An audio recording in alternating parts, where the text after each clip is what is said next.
Today's ancient witness comes from the book of Matthew, chapter 28, verses 1 through 10. After the Sabbath, as the first day of the week was dawning, Mary of Magdala came with Mary to inspect the tomb. Suddenly there was a severe earthquake, and an angel of God descended from heaven, rolled back the stone, and sat on it. The angel's appearance was like lightning, with garments white as snow. The guards shook with fear and fell down as though they were dead. Then the angel spoke, addressing the women. "Don't be afraid. I know you are looking for Jesus, who was crucified, but is no longer here. Come and see the burial place. Jesus has been raised exactly as foretold. Then go quickly and tell the disciples that Jesus has been raised from the dead and now goes ahead of you to Galilee. You will see Jesus there. That is the message I have for you." The women hurried away from the tomb with fear and great joy and ran to carry the good news to the disciples. Suddenly Jesus stood before them and said, "Rejoice." The women came up, embraced Jesus' feet, and worshiped. At this, Jesus said to them, "Don't be afraid. Go tell the disciples, my brothers and sisters, to go ahead to Galilee, where they will see me." We have a few film buffs here.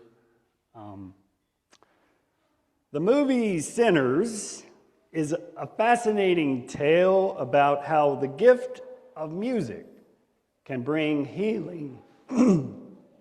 healing to communities. Hailed by critics, the movie won 4 Oscars at last year's Academy Awards, including one for Best Original Screenplay. It is a haunted period piece about 2 brothers who, when returning to their hometown, open a juke joint in 1930s Mississippi. Its writer, Ryan Coogler, wrote the movie while he was grieving the death of his uncle, who happened to be a lover of music, the Mississippi blues in particular, and had been noted for saying that the records of those particular musicians felt like, quote, "a back door to the dead," unquote. And that was the catalyst for the film. If you haven't seen the movie, I would warn you that it is within the genre of vampire horror film. There is a switch, a turn they make, and sometimes it's not so easy to take that in. Even still, I do find it to be a clever way of showing the harms of systemic racism and forms of oppression that comes from colonialism, among other things, including how immigrant classes come together and find community in order to just survive sometimes. Now, as mentioned, Coogler wrote the movie while he was processing the grief that came from the death of his uncle, James. James had introduced him to blues music, and Coogler said that playing his uncle's records after the loss felt in some mysterious and unexplainable way like he was somehow summoning his uncle back from the dead. And according to film critics, that feeling of channeling his uncle through the music, became the structural engine to the movie, which is that blues music is a two-way conduit between the living and the dead. That is, between the present moment and the ancestral past. And so the movie explores what happens when one pulls hard enough on that conduit so that something is able to slip through, in this case, a vampire. Yeah. I was turned on to the movie after listening to an interview of Delroy Lindo. Perhaps that name rings a bell. He's one of my favorite actors, and it was an interview on National Public Radio. Lindo plays the role of Delta Slim, a very talented blues musician in the community. And there's a scene where Delroy Lindo and two protagonists are driving through the cotton fields of the Mississippi Delta. And Delroy's character starts to talk about a lynching that he had witnessed. And one of the things I love about Lindo is that his acting makes it seem so real. There's a knowing there that he's trying to convey. So he starts to tell the story of the lynching he witnessed, but the image of what he is trying to convey is so horrible and so traumatic in his memory that he transitions into a humming because he can't seem to find the words to talk about it. And so he fills that space of words with music, which is another form of language, and one that he knows well. And what this scene is ultimately getting at is that sometimes there are just no words for something. In fact, that's where the music comes from the lived experience. In this case, living under the constant threat of death and of a cross, but in a more general sense, from the tragedy and the joy, and holding those two things together. And so music helps when the situation or the memory is so bad that it becomes painful to try and describe it with words. But that's not always the case, though. Sometimes it's the other way around. Sometimes the experience is so amazing that it can be hardly put into words. Such as, I don't know, maybe a newborn being delivered into the world. That's a pretty joyful act. Witnessing an act of selflessness. Or maybe catching a sunrise on the spring equinox as it rises perfectly above the temple of Angkor Wat. It gets hard sometimes to hold the pain and the joy together. And music certainly helps with that. And then there are those times when we do find a word to express an idea or an emotion, but the word just doesn't quite encapsulate the feeling and doesn't quite do it justice. Like, say, the word resurrection. When the two Marys arrived at the tomb, Jesus was supposed to be there. The stone was still in place. It was still blocking the door. But the Marys arrived at the place only to find the tomb empty, which is another way of saying that the burial place that was supposed to be occupied was, in fact, empty.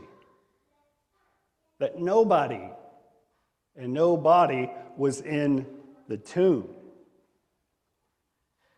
And that is the point of resurrection. The empty tomb is just that, empty. The story of Jesus up until now details how Jesus had lived a life of loving his neighbor in a way that involved service to others, offering a hand to those in need, and advocating for justice in an effort to help communities thrive and flourish. And let's understand that Matthew's community was a group of people living through years and years of military occupation and oppressive taxation, among other things. They would have understood the stone to be the sealing finality of the harmful effects of systemic violence that leads to death. And when the stone is rolled away, it is not to let Jesus out. Remember, Jesus is not there. But it is rolled away to let others see that God has acted, already acted in this case. And Matthew is not about trying to explain the minutiae of how a body became a living spirit or how someone temporal became eternal. Matthew doesn't describe that moment of resurrection. Matthew doesn't say that the women entered the tomb to find Jesus hosting a meal and a party. And Matthew doesn't say that the women stayed at the tomb, for that matter. Matthew only talks about what comes after and what comes outside the tomb. Theologian Fred Plumer describes Easter Day as not celebrating the raising of a dead body necessarily, but rather we are raising up a hope against all odds that there is indeed a God, that there is a life force that is constantly working towards a more loving, fair, and compassionate creation. We are celebrating a faith in the God of Jesus and the God of Hebrews before him. We are celebrating a hope in a God who is ever present in our daily lives. A God that can be experienced and is experienced every day when we are open to that. Empire thrives on fear. And when communities are under daily threats of death, corruption, and powerful forces that make everyday living feel unbearable, a radical love practice like Jesus has the power to resituate and recenter the value of life.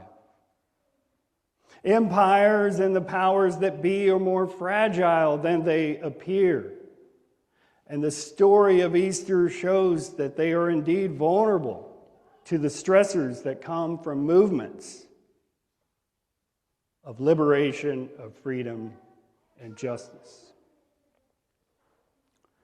And the world-altering news today is that what the powers that be call finished, God can still raise.